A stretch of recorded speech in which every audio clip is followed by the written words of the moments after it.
you wanna be. We can always start to believe. Listen to your heart, tell me that you understand. 'Cause you are the one for me. If you just believe, you just believe, you just believe, you just believe, you just believe, you just believe, believe. Listen to your heart, heart, heart, heart, heart, heart, heart, heart. Listen to your heart, heart, heart, heart, heart, heart, heart. Listen to your heart, tell me who you wanna be. We can always start to believe. Listen to your heart, tell me that you understand. 'Cause you are the one for me. You just believe. You just believe. You just believe. You just believe.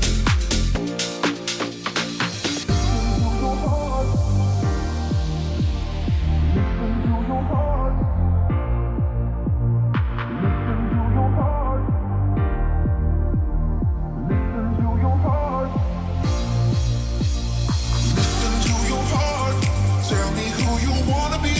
We can always start to believe. Listen to your heart, tell me that you understand. 'Cause you are the one for me.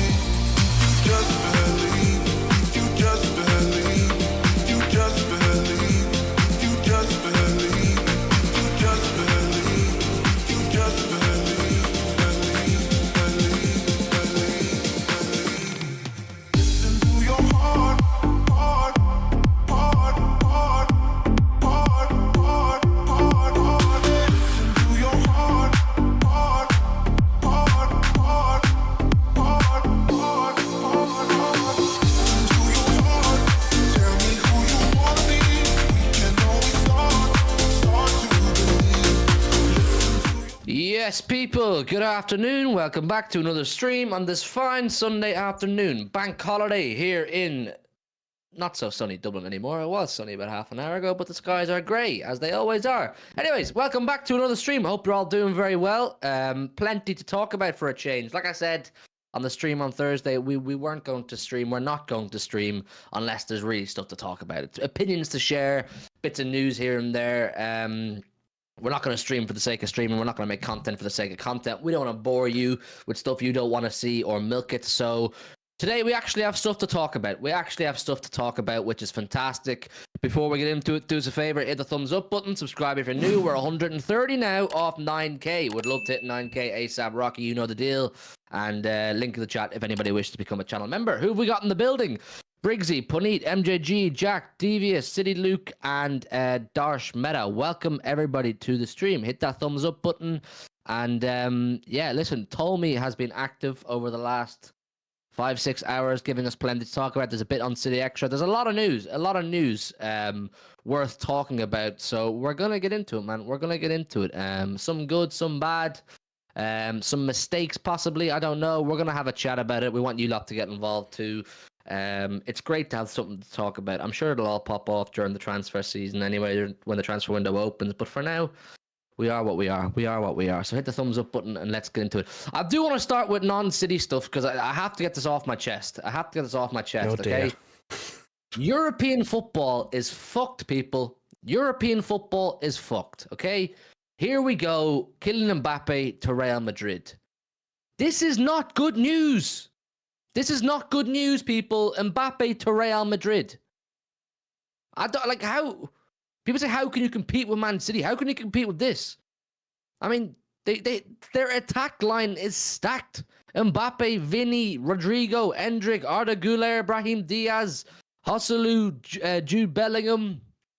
Fuck me. Valverde. Jesus, how can you compete with that, man? What, like, sell someone. You know what I mean? Let go of someone. What can you do, Joe? What can you do? Not really a lot, to be honest. Hope that throwing as many superstars into the mix just doesn't work. I mean, that's all you kind of hope for, really, isn't it? That it just doesn't click, and that there's there's no balance to it, or someone gets upset that they're not the main guy, or they're not one of the main guys, and they ask out, or don't have their head in it.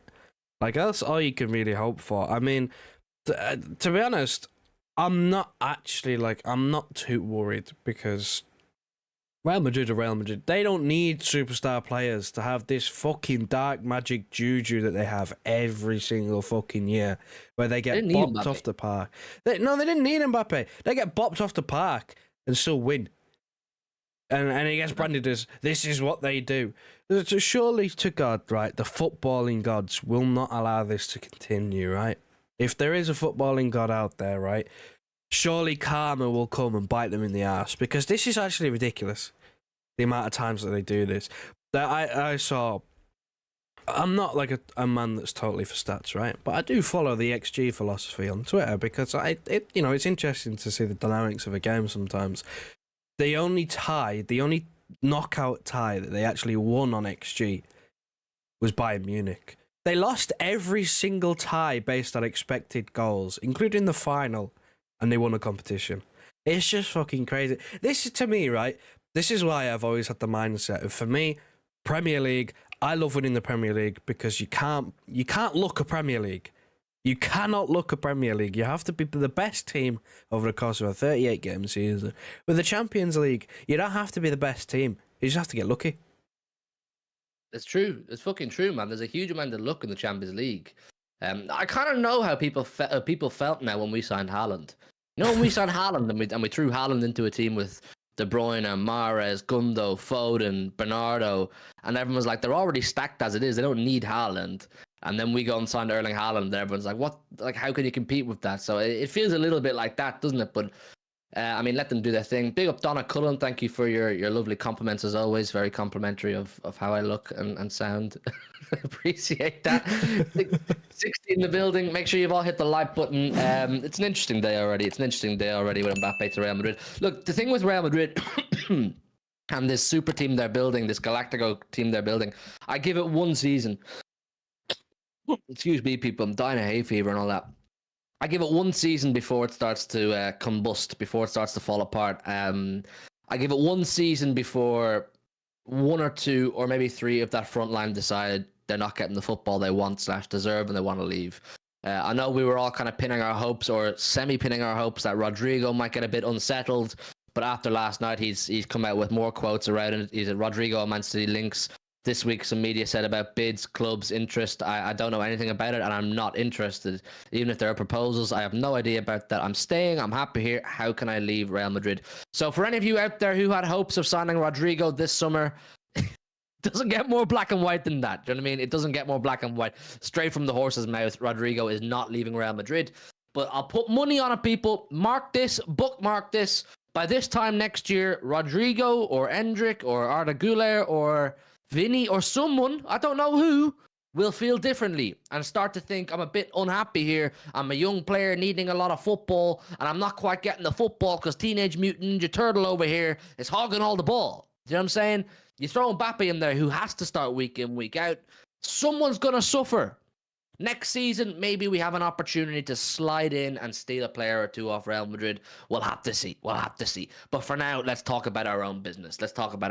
Because F Real Madrid for the minute. Even though I actually quite like them, F them for the minute. They're not my problem until next season. I mean, you know what, though? Speaking of which, our whole Kyle Walker is a specialist for those nights against Vinny and Mbappe. It's kind of out the window now, isn't it? Because he has to play fucking both, and he can't mark both. So Real Madrid have obviously said, look, when we play Man City, who are our biggest problem in the Champions League every season, they put Kyle Walker on Vinny to mark him out of the game. They put Kyle Walker on Mbappe to mark him out of the game when they play PSG. So let's go and get both. He can't mark both at once.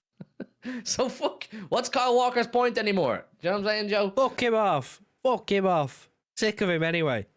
Sick of him. There's no point anymore. He can't cover both. So again, we spoke about this before with Kyle Walker, right? The issue we have about him being this specialist is he's about 33 and Mbappe and Vinicius are about 23.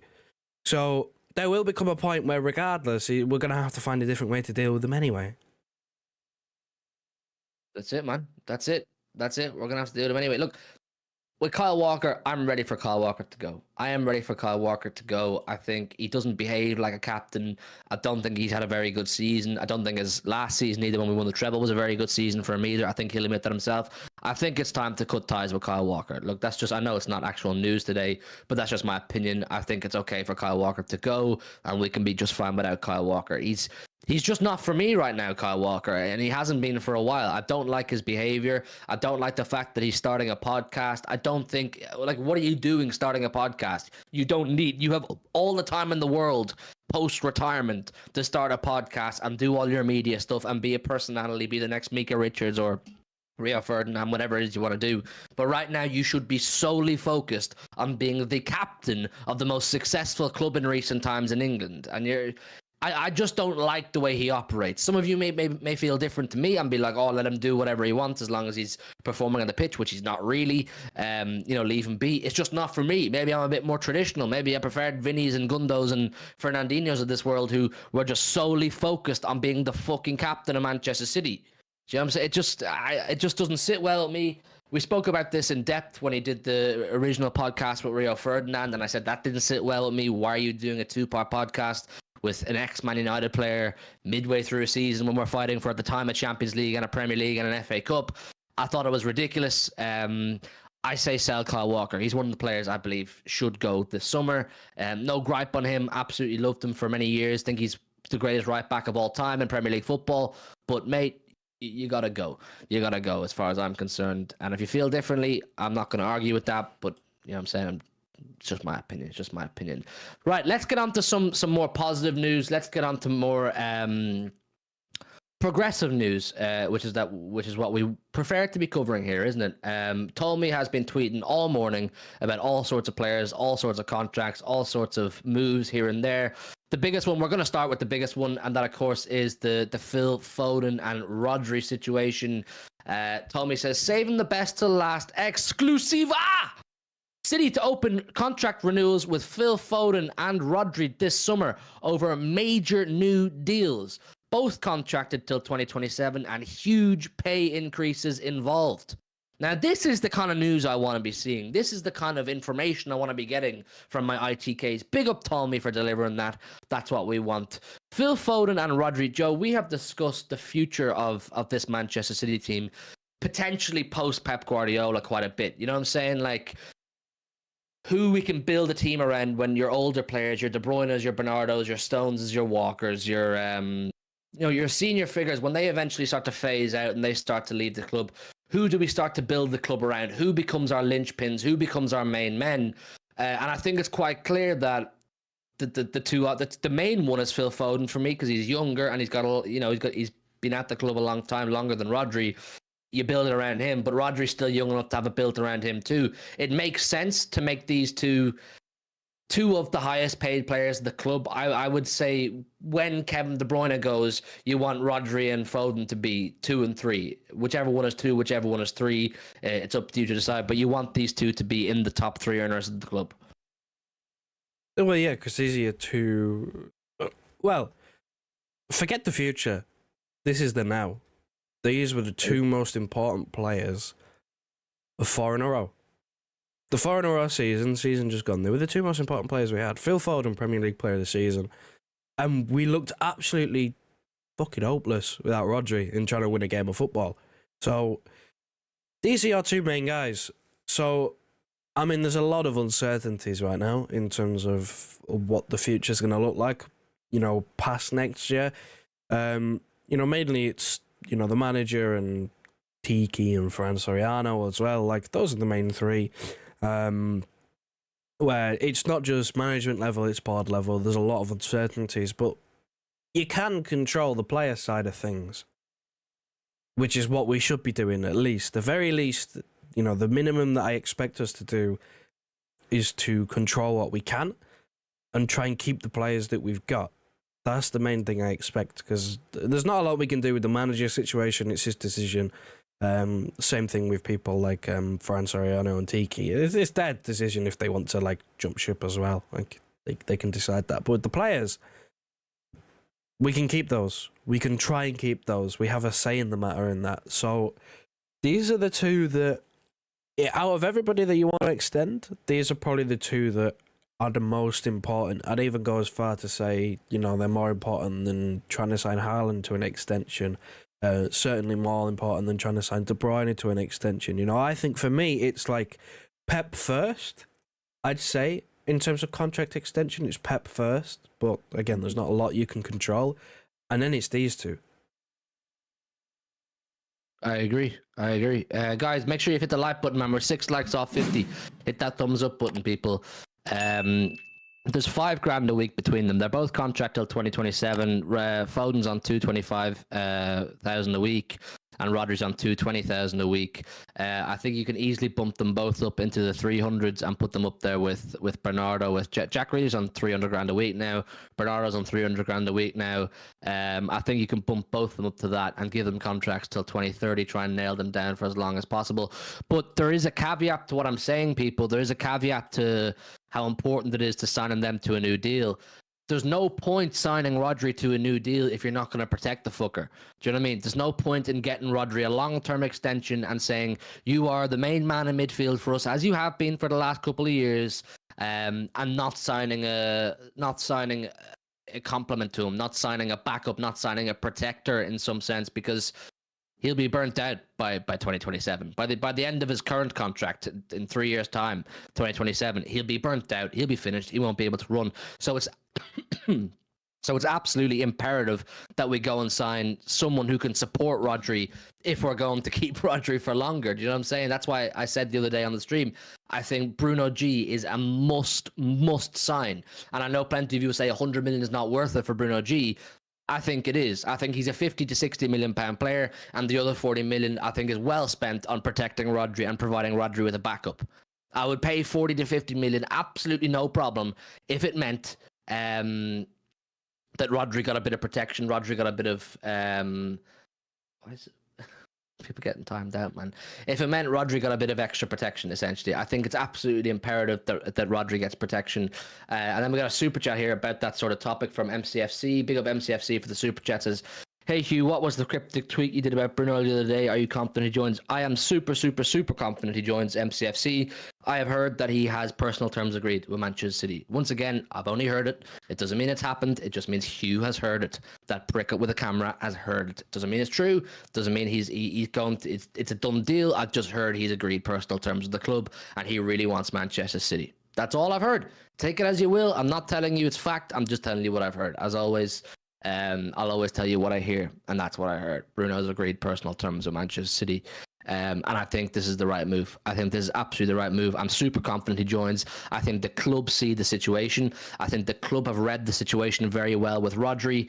You know, the quotes Rodri has given this year, Joe, about him saying, I can't play 60 games a season. I can't, you know, I'm tired. You know, when a player is coming out midway through a season and saying things like, I am tired, it's a lot deeper than just I'm tired. It's him saying, look, I need some fucking support here. I need some rest time. I need to be, you know, managed better than I am right now, because Rodri is not being managed very well. And that's through one reason or another. That's through the Calvin Phillips thing falling through. That's through not trusting anybody enough to play the Rodri role. It's through the team losing whenever Rodri doesn't play. So it's absolutely like beyond paramount that Manchester City sign Bruno Guimaraes this summer. Bruno Guimaraes. I don't want a potential great number 6. I don't want to, well, if he works on this side of his game and Pep develops this side of his game, this guy could be great. No, I want a Premier League guaranteed top standard backup / complement to Rodri. That's what we need most this summer. Forget wingers, forget attacking midfielders. What we need most is back up to Rodri, or the whole thing falls to shit. I promise you that, people. And I think that's a fair statement, Joe. Well, yeah, because we didn't have a problem with scoring goals, really. I know we play against low blocks every week, but we didn't really have a problem with scoring. Our biggest problem with scoring, actually, was the fact that Haaland kept missing sitters. That was our biggest problem going forward. Was that he just, you know, he had a pretty off season. Even though he was still top scorer, he had a pretty off season. He was very inconsistent with his finishing. It was defensively where we struggled. Defensively, we couldn't keep clean sheets. Every single game you went we'd go 3-0 up and you'd go, right, well, how on earth do we manage to not keep a clean sheet here? What actually is going to happen? And it'd be like a new way every single week. And part of the problem is that Rodri just cannot play these amount of games. So we'd go 3-0 up and we'd take him off, and we just don't have that suitable replacement. So the entire system kind of goes out the window, and everybody just, I don't know, panics or just goes, oh, what do we do? What do we do? Like, we've tried at times a pivot. We've seen a couple of times Mateus Nunes and Mateo Kovacic pivot, when Rodri's not playing, which I've not been against. Like, I don't think it's been too bad. It's just not a great sample size. It's not like they've had no time to actually gel. It's not had like a proper test because we haven't, we've not been afforded the time to give it a proper test because we've had must-win games from pretty much the turn of the year. So, in terms of trying something, we just haven't been afforded that opportunity. But it comes down to the whole Calvin Phillips thing. The fact that hasn't worked out has basically cost us possibly a season of Rodri because he's played so much more over the last 2 seasons than he should have.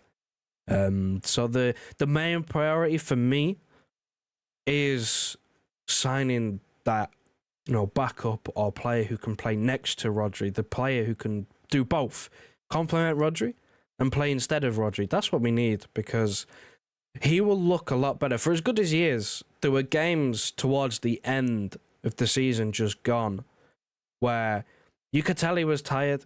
You could tell just by watching him that he wasn't playing well because he's been playing too much. If, he still had good games in there, but if you want the best out of him in those bigger games, like I look at Madrid home and away, he wasn't great in either of them.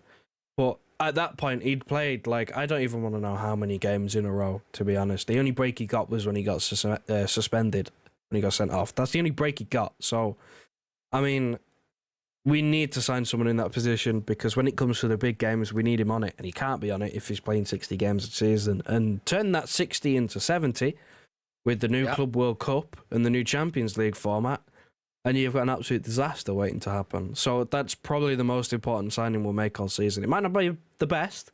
It might not be the most flashy. It might not get the headlines. But it'll probably be the best piece of business that we do. Is signing someone in that position that works. Absolutely. It's absolutely paramount. And Martin comes in with a message. He says the bid is due this week, but won't be at 100 million. That's the caveat, and that's the barrier that City are going to have to overcome. I don't think there's any issue on player side with Bruno. I don't think there's any issue with getting him to join Manchester City Football Club. I think it's Newcastle. Now, look, Newcastle are in a very precarious situation with FFP, and apparently they need to sell to buy, and there's a lot going on in terms of the financial ongoings, I think you could call it, at the club right now. And there's obviously the release clause for Bruno, but Manchester City are going to try and manufacture a deal for Bruno below his release clause. Is that something they could pull off? I don't see why not. I mean, we got Vardiol last summer for a lot less than we expected, didn't we? We expected Vardiol to be closer to 90. We ended up getting Vardiol for around 75, 76. So if anybody can pull it off, it's Tiki. I think it's going to be the last summer we have Tiki at the club. So hopefully he can work a bit of magic for us and give us a big summer for his last one. But I'm really confident of signing Bruno. I'm really confident. I know the player wants it. It's just about how can City negotiate with Newcastle. Can they pull off the deal that they're looking for? And if they can't pull off the deal they're looking for, are they willing to just go out and pay the 100 million? For me, it's worth it. Like I've said, I believe 100 million for what you're getting as both a footballer and as the helper to Rodri. I think it's worth every penny of the 100 million. If you're telling me, look, we have no Rodri didn't exist, yeah, and we're just looking for a number 6. We just want a new number 6 to slot in and be the main man. Do I think Bruno's worth 100 million at that? No, I don't. I don't think he's a 100 million pound footballer. But like I've already said, I believe 50-60 million for the footballer and 40-50 million for being Rodri's backup, being Rodri's helper, being Rodri's pivot, being Rodri's whatever. Our long-term success massively hinders on how we can protect Rodri. How well can we protect Rodri and Foden and these kind of guys? So yeah, that's kind of where we're at. Another super chat from MCFC. Big up MCFC for your super chats, man. Massively appreciate you, brother.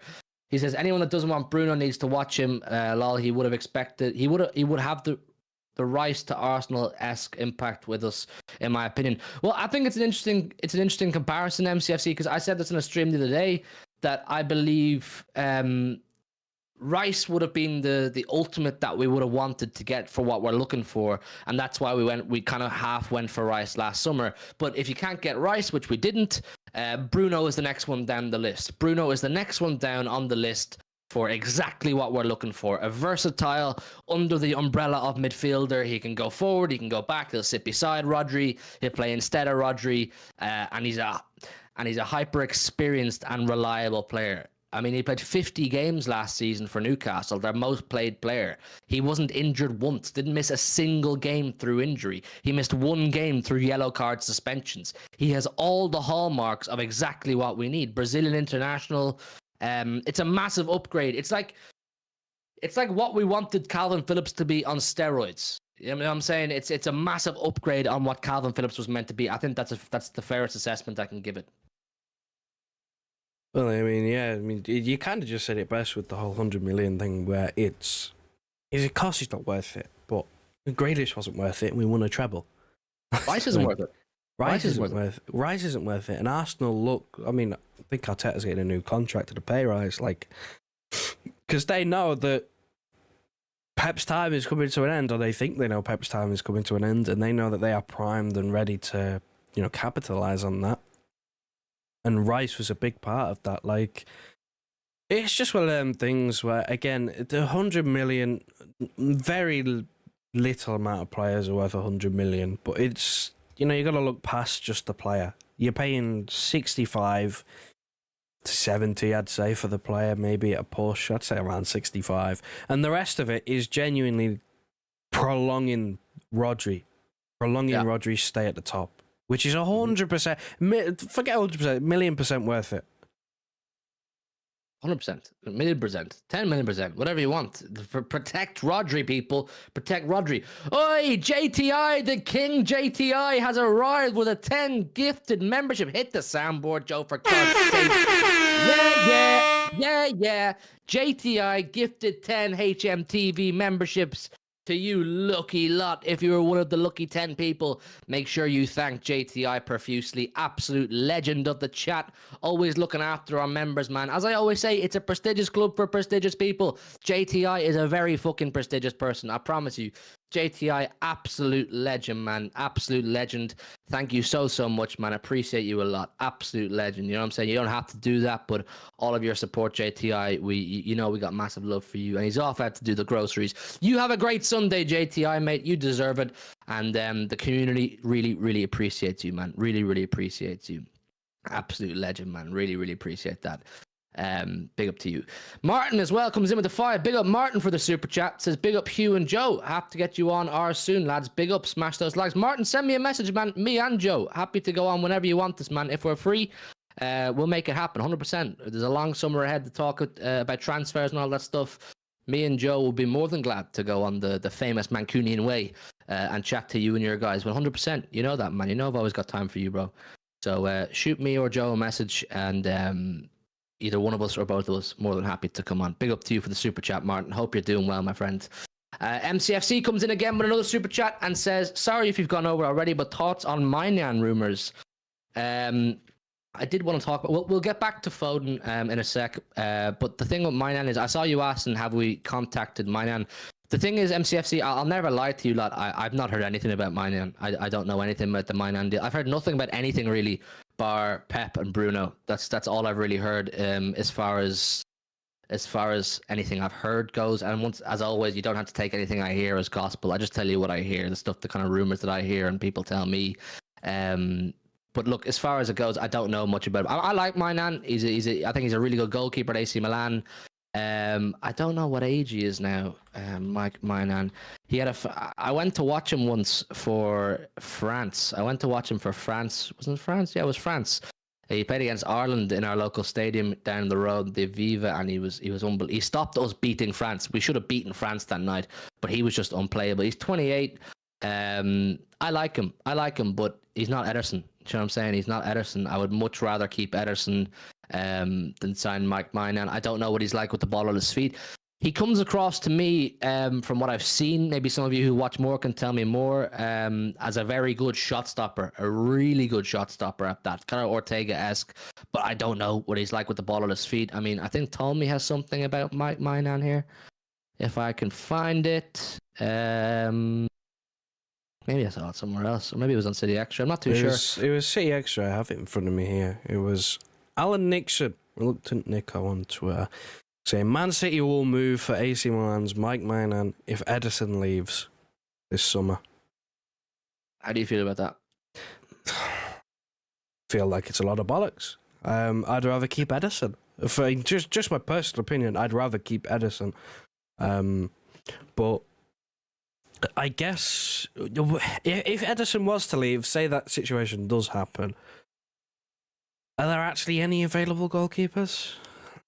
Like Maignan, maybe people are throwing around Maignan now that we might try and go for him. I don't know what the situation is like with AC Milan in terms of finances or, you know, what competitions they're playing, whether players went out. I don't actually know. I think they had quite a disappointing season just gone, so maybe he's gettable. Like, is there really a better option if Ederson was to go than signing someone like Maignan or letting Ortega take over the reins? But I said this in the last stream, I think it was, that if I had the choice, if I had to lose one of the goalkeepers, if I had a choice between Ortega and Ederson, I'm keeping Ederson. Yeah, obviously, yeah, 100%. I mean, Martin says he thinks it's bollocks. I think it's bollocks too.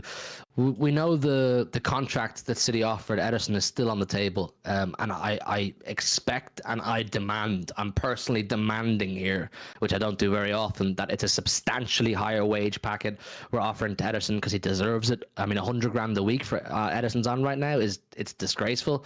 He's down there with. He's on the same as Alvarez. He's on less than Mateus Nunes, on less than Kovacic, less than Ake. He's the lowest earner until you start hitting Oscar, Bob, Doku, Gomez, Carson, Rico Lewis. Ederson's the lowest earner at the club before you get down to those players: Bob, Doku, Gomez, Carson, Rico Lewis. It's ridiculous how little money Ederson's on. Give him the higher wage packet. Tell him how much he means. And get Ederson extended. I'm not arsed about signing Mike Maignan. I'm not arsed about signing any other goalkeeper. I want Ederson to stay. Ederson's my number one. Pep has said Ederson's his number one. The club have to make every effort to keep Ederson. That's where I'm at. If Ederson leaves, we'll then talk about other goalkeepers. Is Mike Maignan someone we should be looking at? Is there any other goalkeepers out there? But Ederson's the man. I'm sorry, Ederson has to stay. The club have to keep Ederson. The same way we talk about Rodri and say everything changes if Rodri's not in the team. Everything changes if Ederson's not in the team too. It may be fine for a little stint here and there with Ortega. It may be fine for cup games with Ortega. But you watch over the course of the season the way our football and everything changes drastically if Ederson's not in the team. He's too important to our build-up play. He's too important to everything, angles and transitions, everything that we do as far as getting from one end of the pitch to the other. Ederson is ridiculously important. So get him signed, get Ederson signed. And if you can't, I think it's a disgrace. And if you can't, then we'll talk about other goalkeepers. But yeah, that's where we're at. Big up MCFC for your super chat, bro. Massively appreciate you.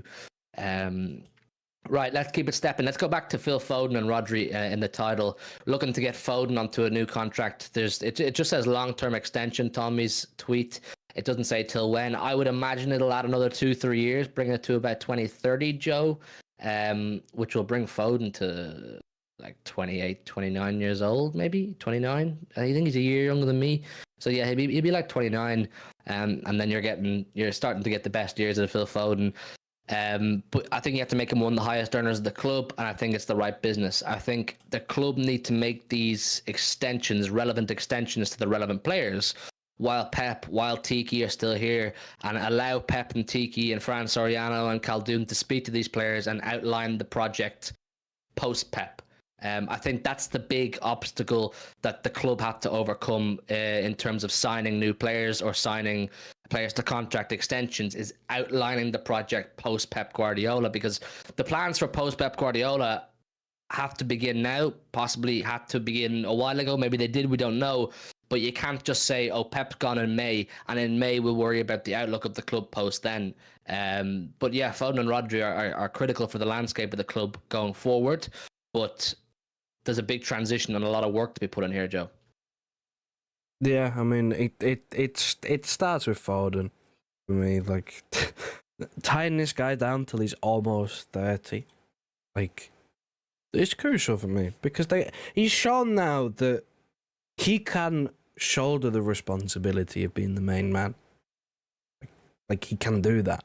He scored in the Bernabeu. Kevin De Bruyne went ill. He took over and scored. We got 3-3. Speak less about the second leg. We don't care about that.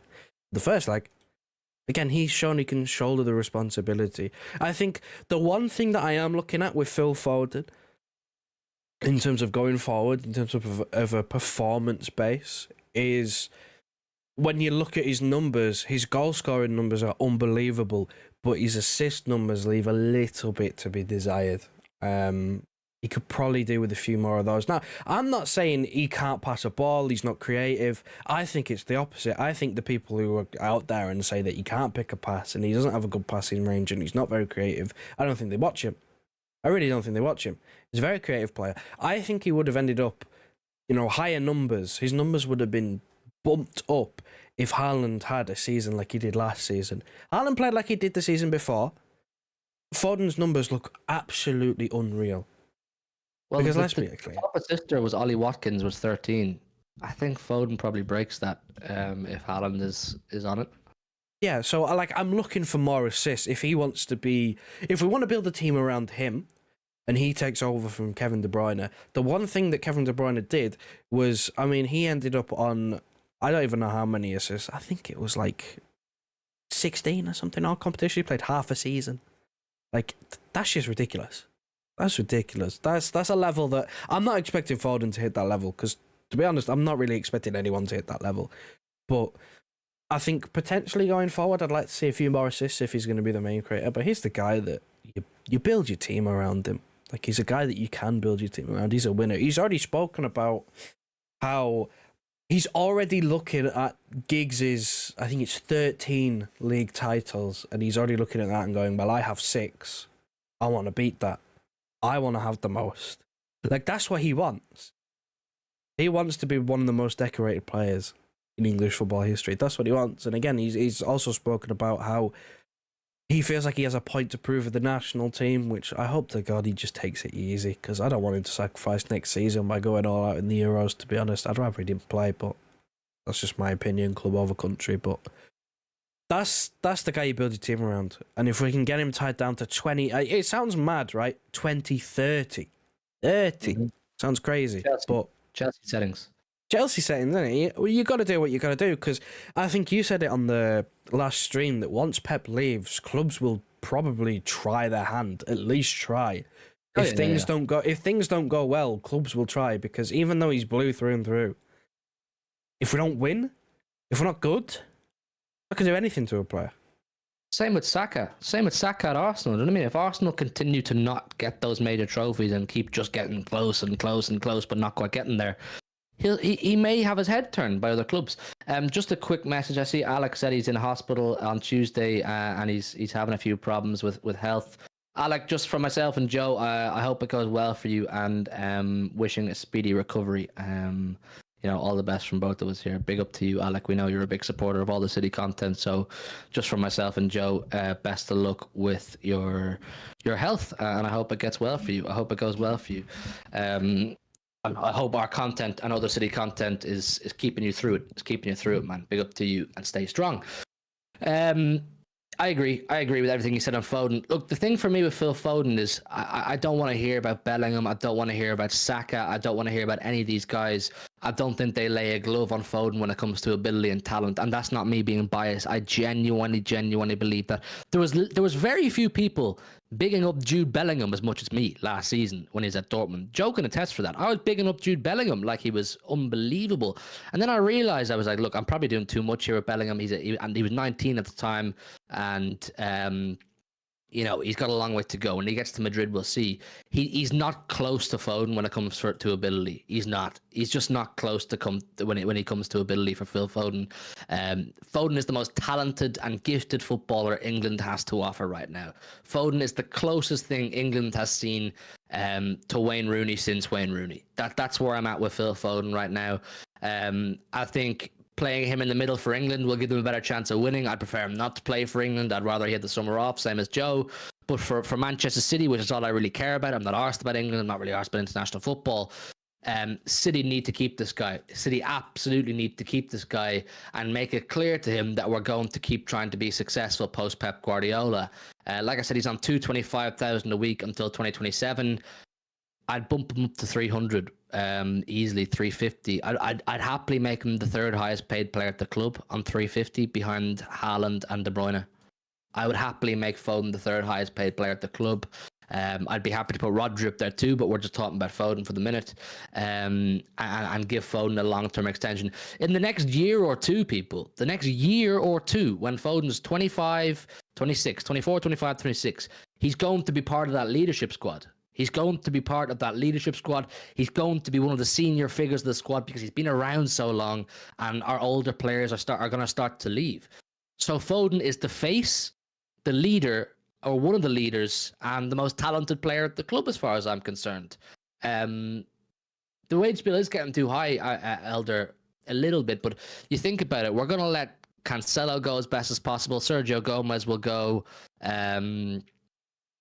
Phillips will go. Perone is going to go.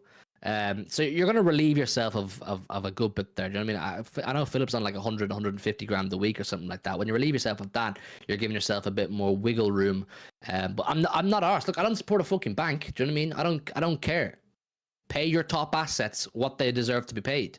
You see players like Rashford and Sancho on 350 a week, 400 a week, some of these guys, and Phil Foden's not even near it. I mean, you can praise our ability to keep our wage bill down, but at the same time, it's going to get to a point where players like Foden are going to go, look, I'm worth it. I am worth it. I know it's his first season where he's been like a main man, but another season of how he's played this season, or if he improves again next season, you're going to have to start bumping Foden up. You can't keep him down at those wages forever. You know what I'm saying? It's just the way he'll start to get offers. Like I said, it's not something me or Joe want, but we both agreed that when Pep leaves, if City don't give Foden enough reason to stay, you know, just being a blue and being from Stockport, that's not going to be enough in the professional football world. I'm sorry, it doesn't work like that anymore. You're going to have to outline to him that there's a project in place for someone as good as him to stay and be successful, and there's a project in place that can afford to give him the wages he deserves. It's just where we're at. But there's no loyalty like that in football, where you can't just... Maybe in years gone by you can rely on just loyalty to clubs, being a fan, playing for your boyhood club, but it doesn't work like that. It just doesn't work like that anymore, where you're seeing players nowadays just jump ship. Just jump ship. Look at Grealish. Grealish Mbappe. was... Fucking Mbappe. Well, I look at in-house Grealish, the main man, the captain of his boyhood Aston Villa, left because he wanted to play Champions League football, because he wanted to follow success. He could have had he had the world at his feet. He could have had whatever he wanted at Villa. Pay increase, he was the captain, all the set pieces, you know, all of this shit, right? But he wanted to go win trophies. He left. And if we fall off after Pep, which I hope we don't. I don't think we will fall off like badly. But if we fall off and stop winning, then it's going to take a hell of a lot to convince players to stay, even if, you know, it's Foden or not. Like, players will have their head turned. Look at, you know, go back like a decade or so. Gerrard almost signed for Chelsea. You know, he was the scouts guy. He was, you know, red through and through. But he almost signed for Chelsea because Liverpool couldn't win the Premier League. Yeah. It just happens. Those things happen where players can be close to leave their boyhood clubs because they're not very good. That's just what happens. I agree. Big up Big Ben's in the chat, man. I know you're a Real Madrid fan. He says, I'm not hating on Foden. I think he's amazing, but UK fans need to stop hate on Bellingham. There's no hate on Bellingham. I don't hate Bellingham. I'm a fan of Bellingham. I really like Jude Bellingham. I just think if you're being objective, Big Ben, you'll agree with me when I say the hype, pressure, media, and PR on Jude Bellingham's head right now is beyond excessive. Like, it's gross. It's gross. It's beyond excessive. It's making it hard to like him. It's making it hard to like him, and it's not his fault. Do you know what I mean? It's not his fault. There's too much expectation, pressure, PR put on Bellingham's shoulders. So let's say Bellingham has a poor season next season, which he's allowed at 20 years old. Do you know what I mean? To not be as good as he was this season or the season before. If he doesn't hit higher than he did this season, or his star doesn't rise further next season, what happens then? You've all gassed the guy up so much and he's not performed to par. What happens then? Is his confidence shattered? Is his trajectory ruined? Is he not what he was? He's 20. Relax on the guy. Do you know what I'm saying? Relax on him. There's this crazy movement nowadays to put so much pressure on young players. Kobe Mainu, Garnacho, Saka, Foden, Bellingham, Palmer. All these players from really young were donned as generational. Trent, you know what I mean? And they won't all become generational. They won't. That's just fact of the matter. They can't all be generational. They won't all hit the heights that you think they will. There needs to be someone or something stepping in and going, hang on, let's just step back a sec and allow these guys, or this guy who's at Real Madrid, to just do his thing at peace. Don't be saying, wow, look how calm he looks at an open training session in Wembley the day before a final. I don't remember a player being that calm. What the fuck are you talking about? It's unbelievable rubbish. It's unbelievable rubbish. I really like, Rashford. Rashford's the biggest example of all, Martin. I see you in the chat. Rashford, from the time he walked into that United first team, he scored in his first derby, scored in his Old Trafford debut, set the place alight. Everyone goes, he's Mank born and bred. He's going to be unbelievable for years and years and years. He's the next best thing since class of 92. He's going to win United Champions Leagues and Premier Leagues, etc. Look at the state of him now. He's had the pressure of the world, the fan base, Old Trafford on his shoulders, and he's not dealing with it well. He's not dealing with it well. He's a very, very disturbed guy right now, Marcus Rashford. He's struggling. He's struggling, I'd say, both physically and mentally. And I feel for the guy. He's a Man United player, but I feel for him as a human, because all the expectation was put on him at the age of 17, 18, whatever he was. And now he's ruined as far as I'm concerned. There's Saeed and United fans saying they want him out. And I get that from their perspective, wanting him out, because he's rubbish now. But from his perspective, he's going, fucking hell, if I had a better manager, or had less pressure and more room and breathing space to develop, maybe I would be a world-class player right now. But look, this is where we're at, man. I just think I would be worried for Jude Bellingham by the time he's 25, 26, what physical and mental state he's in, with all the pressure he's had to succumb to for 6, 7, 8, 9 years. You know what I'm saying? From the time Bellingham was 16 playing with Birmingham, there was pressure, and he's dealt with it really well, but there's only so long he can deal with it. I don't know, Joe, do you have any thoughts on Bellingham or the young player situation? It's something I'm quite passionate about, because we then like to slag these players off when they become shit at 25, 26, 27, or they don't hit the heights they did. But it's our own fault for putting the pressure on them when they were younger. Well, I mean, just on the Bellingham thing, like, you could probably go back a year to when he was still at Dortmund, and I remember saying that I thought he was overrated, even when he was at Dortmund. Like, I thought he had a very high ceiling and he was a good player, but I didn't think he was all that. Didn't think he was world class. Didn't think he was all that. And then watching him in the big games for Madrid. Now, I don't watch La Liga, and I know he had a good season statistically in La Liga, and I think he won Player of the Season. Or, he was up there for it. Like, he still had a very good season. Like, he's walked away with the La Liga and the Champions League, and he's hit very good numbers. But where I've watched him most has been in the Champions League, it's specifically the knockout stage. And from the knockout stage onwards, I don't think I've seen him play well. I really don't think I've seen him play well. But that's like not that he's a bad player or anything like that.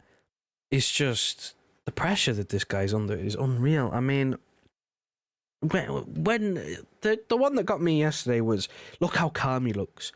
Do you expect him to be bouncing about and a bundle of nerves? Like, rubbish. What? That's just standard procedure for a player to be calm before a match. If they were bouncing off the fucking walls, looked like they couldn't control themselves, I'd be very, very worried. Them being calm is what I expect. Like I just don't get, like, you need to be careful, because the thing is with Rashford, right? And Rashford is probably the best modern example of this, is of a player peaking too early. The guy was played far too much at too young of an age, played through a major back injury, which he had to have surgery for in the end, for about 2 years, and now he'll never be the same player ever again. He won't. Mhm. He just won't. Because they've ruined him. They put too much pressure, too much expectation. They did not look after the player. They didn't think of player welfare. They played him through injury and injections because they needed him to play. They didn't think about what was best for his career or the longevity of him at Manchester United. They just decided it's Rashford. He'll play through it. He'll be fine. He's got a high ceiling. He's a good player. And now they've ruined him. He peaked too early because they ran him into the ground. See, this is the thing with... I'm also dying as well. This is the thing with our youth setup, right? Is look at Foden. It took him about, 3 years to really truly break into the first team and start playing regular first team football. 3-4 years, something like that. I call it four, yeah. Yeah, 3-4 years for Phil Foden to actually start playing football. Look at him now. He's 23. He can play, he's just basically played 50, 60 games and been the main guy at 23 because we dealt with his progression really well. We put him on a slow upwards trajectory of where, and I think you said it as well at one point in one of the other streams when we've talked about this conversation before, and it's Fergie used to do this. You get a young player, he'd play a couple of games, play really well, taken out the team for a few months. You won't see him again. You won't see him again because you're protecting the player. You're saying, You've played well, now you just need to get on with your training, and you'll have another opportunity in the future. But we don't want to do anything stupid that knocks your confidence, gets you injured, or anything like that, because we want to protect your career. We want to have the best out of you over a long period of time. And that's what we do with young players. Look at Oscar Bob. There's a period where Oscar Bob was sort of, in and around the first team for the last few months of the season. We barely saw him. Saw him. No, that's true. That's true. I think you're spot on. Big up Martin, man. Thanks for coming in. Thanks for the super chat. Give me a message later on in the week and we'll sort out a show for me and Joe or one of us to hop on anyway. Enjoy the rest of your Sunday, Martin. Good to see Professional Idiot in the chat as well. The king of the members, Professional Idiot, as always. Absolute legend, says, hate on Bellingham. Brother Bellingham did nothing in the Champions League final. It's not hate, it's legitimate criticism.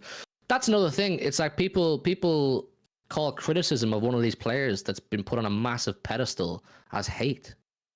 So you can't criticize one of these young players because they're on a pedestal. It makes no sense. But big up Professional Idiot for joining us as always. Your presence is an honor. Now the next thing we want to talk about is Professional Idiot comes in with a super chat as well. Big up Professional Idiot, says Bellingham has done nothing to impact the game in that Real Madrid team. Kroos, Modric, Vini, Rodrigo, and Camavinga are the real impact players. I said this in a tweet last night, and a few Madridistas didn't like it. Vinny is the real MVP of that team. Vinicius Jr. is the real MVP of that team. What did my tweet say? Because I was talking nothing but unadulterated facts. Space. I don't want to join a space. I said Vinny is the real MVP of this Madrid team. Lethal player with an ice cold mentality, a proper superstar of the game. I agree. Professionally, I don't think he's the main man in that team, although English media will tell you otherwise. Vinny is the real man. Modric, Kroos, of course. Camavinga's a ridiculous baller. I think if Brazil win Copa America, whatever it's called, Vinny should get Ballon d'Or. Ridiculous. 7 goals in finals. Yeah, 7 goals in finals, Champions League finals as well, some of those goals, and then 4 in finals this season. He's a ridiculous player. Big up Professional Idiot, absolute legend, king of the members. Good to have your presence as always, like I said. Right, let's keep it stepping onto Pep and Kimmich.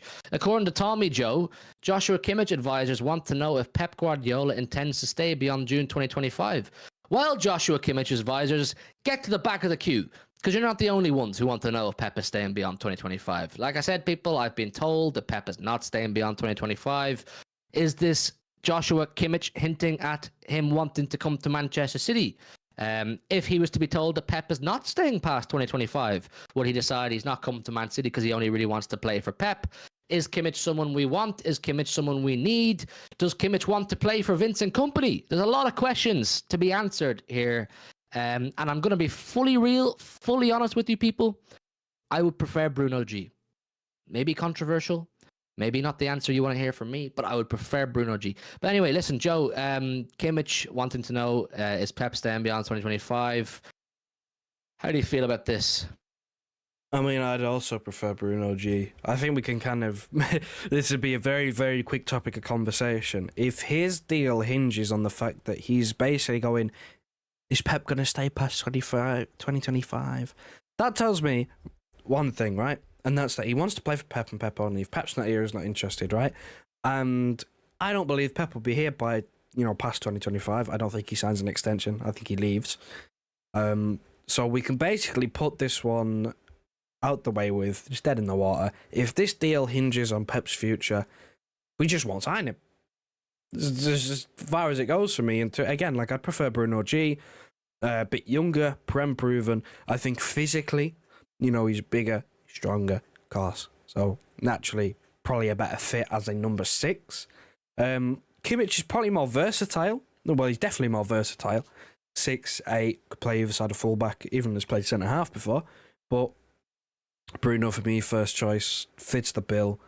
And again, he's more likely to stay. If signing Kimmich is dependent on Pep signing an extension, then we can basically call it here and say it's not going to happen. I don't want to if that's the case. If Kimmich only wants to come to Manchester City to play for Pep Guardiola, I don't want him.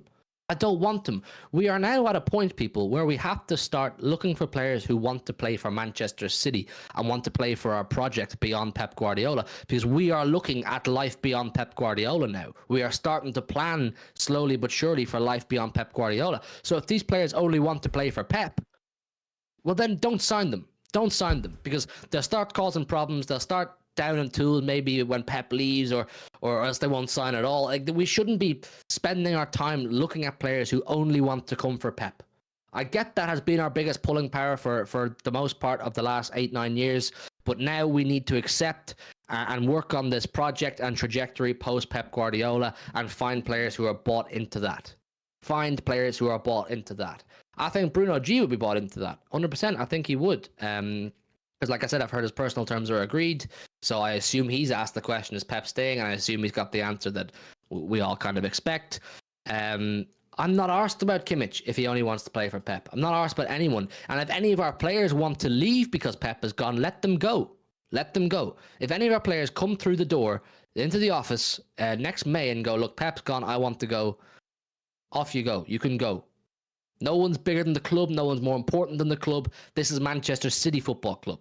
You want to play for Man City, you'll stay and play for Man City, whoever we get as the manager. Of course, we will always try to be successful. Of course, we'll try and be on a good trajectory, but you have to be bought into that. Into that. Not what Pep wants and what Pep's doing. I don't know. Maybe Pep is the best person to explain the project to these players coming in. Maybe Pep is the man to say, look, I'm leaving in May, but this is what the club are going to do. This is the plan. This is the manager who's going to come in. We'll have to see. We'll have to see. But look, that's the kind of Kimmich stuff. There's not a lot to it. I think me and Joe both agree. If he doesn't want to play post Pep, well then, get to stepping. Get to stepping, my mate. Get to stepping. Another few little pieces of news here from Tommy. There is zero intention. This is going to boil a lot of piss from rival fans. There is zero intention to sell Jack Grealish this summer. Pep and the player held positive talks before he joined up with England. It's funny, isn't it? How this flop for 100 million is loved by Pep Guardiola. Positive talks. Pep wants him to stay. The greatest manager of all time loves this 100 million pound flop. He doesn't get enough GNA. Oh, Pep's taking all his flair away. Wow, wow, wow. Pep ruined Jack Grealish. Jack Grealish used to score 100 goals a season. Shut up. Shut up. Seriously, mate. Your whining is hurting my ears. You're hurting my ears. You're ruining my bank holiday here. Yeah? Jack Grealish is loved at Manchester City. He is adored at Manchester City. He has not had his greatest season, but you cannot overlook how important he is to the way we play football. The treble season speaks for itself, Joe. The treble season does not lie. No. What's that phrase? Ball don't lie? Ball does don't not lie. Ball does not lie. He was one of the first names on the team sheet when we won a treble. Because, I mean, he suited the system perfectly. course, there's question marks really about what sort of system we're actually going to play next season. Because we've got Doku, Savio. Even though it's not going to happen, there's been talk of Rodrigo from Real Madrid. It's not going to happen. Absolutely no chance. But that profile of winger being on the minds of the higher ups at City, and of course the fact that we have Savio coming in and Doku already. Is that a plan? Are we going more towards traditional wingers, high and wide, I guess? I don't really know what the plan is, to be honest, because by all accounts, Bernardo Silva's still going to be here because no fucking club wants to pay 50 million for some stupid reason. Then we got Grealish, you've got Foden can play there, even though we don't want to see it. You've got Oscar Bob as well, who I'd say is more of that mould of a Bernardo Silva type player, Jack Grealish. So who knows what the plan is really, I guess. But you can't take away how important he was. I still, again, forget even the treble season. Go back to the season just gone. When it came to playing at Anfield, everybody was going, I'd quite like to have Jack Grealish available for this one. Made me a lot more confident if we had someone who'd be able to keep hold of the football. Everybody was kind of saying having Doku a game like Anfield probably won't be the best because, we turn the ball over and Liverpool would just bomb up the other end like they normally do with just high intensity play. Whereas Grealish, he's just going to keep the ball, keep it ticking. He does the ugly work. It doesn't matter. I don't care about price tag. Again, we support a football club. We do not support someone's bank account. If it was 100 million, 10 million, 1,000 million, fucking billion, don't care. Don't care. Not my money, not my problem. If it's 100 million, don't care. That's the price that we had to pay. And since he's come here, he's won 3 Premier Leagues, a treble. It's been pretty good business, really, in all accounts. Not been bad. Not been bad at all. He's going nowhere. I think as long as Pep's at the club anyway, Jack Grealish will be at the club. Maybe when the new manager comes in, he might feel otherwise, and he may say Jack Grealish ain't for him. But while Pep's at the club, I think Jack Grealish will be too. So people are just going to have to accept that. I think City fans are happy with that, but rival fans seem to be the ones that aren't happy. And I just don't care. I just don't care. We've just hit the hour mark. We've just passed the hour mark, so I think we're going to start wrapping it up slowly but surely. So has Hughes, Calvin Phillips. Calvin Phillips, don't talk to him about Calvin Phillips, professional idiot. He's such a letdown. Such a I tried to defend the guy. I tried to big him up for as long as I possibly could because that's my nature. I always want to big up the City players. I always want to support them and trust them.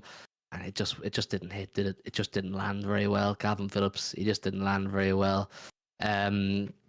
Another little piece here. Once City have done their business, there will be discussion on Rico Lewis being potentially loaned. City are both mindful and desperate to give him more time, comfortable with his loyalty and mindset towards the club after his contract renewal. Big mistake. Don't loan Rico Lewis out. I think it's the wrong move, Joe. Yeah, sell that bum Kyle Walker and give some of his minutes to Rico Lewis. And just don't be stupid about it. To be honest, a loan scares me. Because whenever I think of a young player going out on loan, to me that symbolises you've not made it. You've not made it. How many players have we sent out on loan that have come back and actually played for us and done well? Not many. Exactly. So, if he goes out on loan, I'd be a bit terrified of what happens next. I don't want him to go on loan. I don't want him to go on loan. I don't think it's not a good indication. It's not a good indication, but look, we'll wait and see what the developments are on that. You're all right, Daniel Thompson. It's okay. You can watch it back if you want. We're going to start wrapping it up now. Bank holiday here, so I'm going to go chill out for a bit. Maybe have a beer. Maybe get a bite to eat. We'll have to see. We might be back tomorrow. We'll definitely be back Tuesday at the latest. I've got a panel put together. We have a great panel put together that the first panel show is going to be on Thursday. I think we have Tone, we have Luke, we have Briggsy, and we have Bevo. So a very, very good panel to look forward to. A once-a-week show starting on Thursday. So turn on the notification bell. Make sure you're subscribed. There's a link in the chat if anybody wishes to become a channel member and join our prestigious club for channel members. The king of the channel members is there, by the way. Professional idiot. Rico should not be loaned. He has shown quality right back. I think me and Joe agree, I'd rather give Rico the time over Kyle Walker. I know everyone goes, 100%.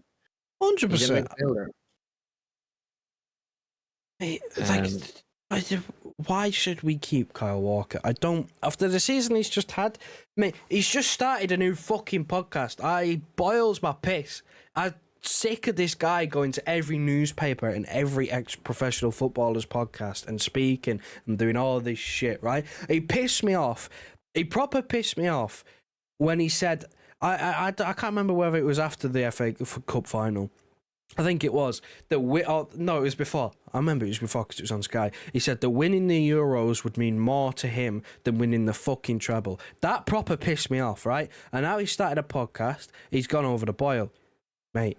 Honestly, get him gone. Get him gone. As a captain, focus on your play. Focus on leading your team. Yeah, no podcasts. Don't want to know that. Which other Premier League club has a captain that has a fucking podcast?